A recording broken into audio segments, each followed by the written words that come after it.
going on YouTube? Welcome back to Show and Tech. So as the title suggests, and if you've been following along on the channel, you know that I recently bought an iPad Air 4 in hopes that it might replace my iPad Pro from 2020 as well. Now, before I get into the reasons why I'm keeping my iPad Pro and why I'm going to send this guy here back, I want to talk about what's actually really good about the iPad Air 4. So number one, it comes in at a price of $599 USD, which is an excellent price point for all of the power that the iPad Air 4 actually has. So in it, you have Apple's latest A14 Bionic chip, which means this is the most powerful iPad that you can currently get based on specs alone.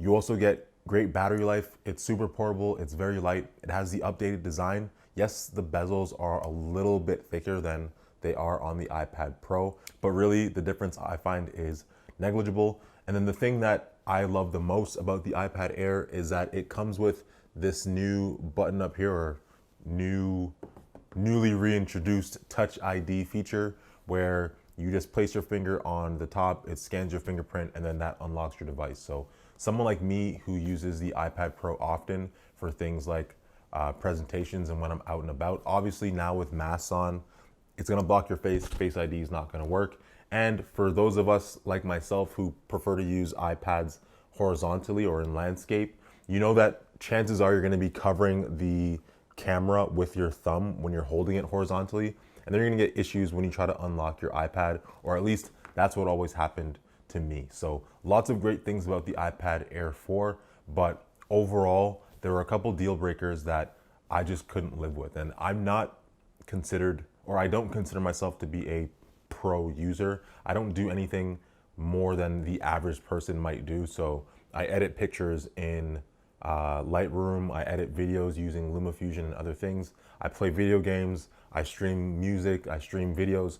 So at no point do I consider myself to be a pro, and I think even the pros do all those same tasks. So it's not a matter of the nomenclature for the devices or how powerful one is versus the other. There's just a couple of things on the feature side that I can't live without when it comes to my iPad Pro. Reason number one, the UI, or the user interface, just seems more suited to a bigger screen. So I pretty much exclusively use my iPad in horizontal mode or in landscape mode, because I find that you have more options on the screen when you're using various different apps, and overall it just looks a lot cleaner. Now, when I compare the landscape home screen of the iPad Air versus the iPad Pro, and just as a disclaimer, I use the 12.9 inch Pro.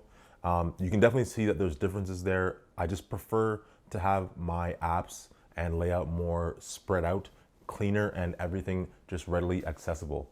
I went side by side with it and looked at various different apps to see what their layouts look like, and 10 out of 10 times I just preferred the look when it was on a bigger screen. So moving into point number two, the iPad Air only comes in at that 10.9 inch size. The iPad Pro comes in at a size of 12.9 inches. Now, when I first bought my iPad Pro, I took weeks trying to figure out which size it was that I wanted to buy. Eventually ended up settling on the 12.9 inch variant just because I thought more screen real estate would be a great thing. And then as I started picking up accessories for it, so the Apple Pencil and taking a look at the Magic Keyboard, you start to realize that the bigger screen lends itself to a better user experience when it comes to those peripherals. So when I'm trying to write with the Apple Pencil, having somewhere for my hand to rest on, just like when I'm writing on a table with a piece of paper, versus trying to write with the Apple Pencil on the smaller screen, you know, your hand slides off the frame, it hits the table, it messes up your writing, and it just feels a lot different. Similarly, and although I haven't used the Magic Keyboard, I know that with the 12.9 inch size, when you buy that Magic Keyboard, it's a full-sized keyboard. So the keys are actually the size that you're accustomed to, versus when you buy the 10.9 inch Magic Keyboard and try to use that with your iPad, the keys are smaller, the touchpad is going to be very small, and so it's not going to be as convenient of an experience. Now, reason number three for me, and this is a big one, I like to use my iPad without necessarily having headphones on. So if I'm listening to music or whatever it might be, usually when I'm cooking or something in the kitchen, for whatever reason, the speakers on the iPad Pro are able to fill up a room and are very, very clear. I mean, I almost prefer to listen to music, or I shouldn't say almost, I prefer listening to music on my iPad Pro more than I do on my Google Home speakers, for example. Like it just sounds very, very good. Whereas on the iPad Air, obviously they haven't put as much into the speakers on that device because music and sounds are just not as rich or dynamic when they're coming out of the iPad Air. So to give you an example of what I mean, I'm gonna play the same song for you guys on the iPad Pro and on the iPad Air side by side so that you can hear the difference.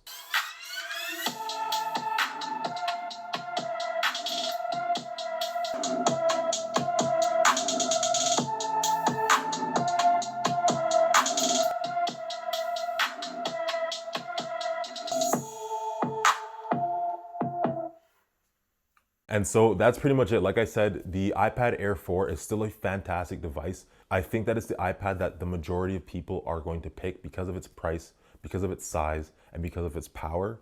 But if you're looking for more screen real estate and just more efficiency when it comes to doing those everyday tasks on your iPad and enjoying your iPad as a home entertainment device, I feel like paying that little bit of extra and going for the Pro with the better speakers, the better screen.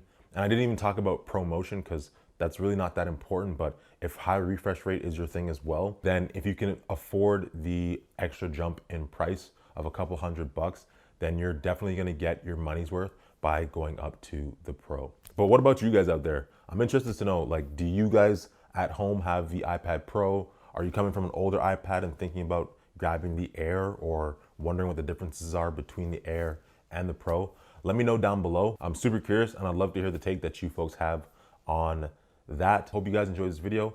Feel free to take a second to drop a like or a sub down below. Much love as always. Throwing up 2 of them.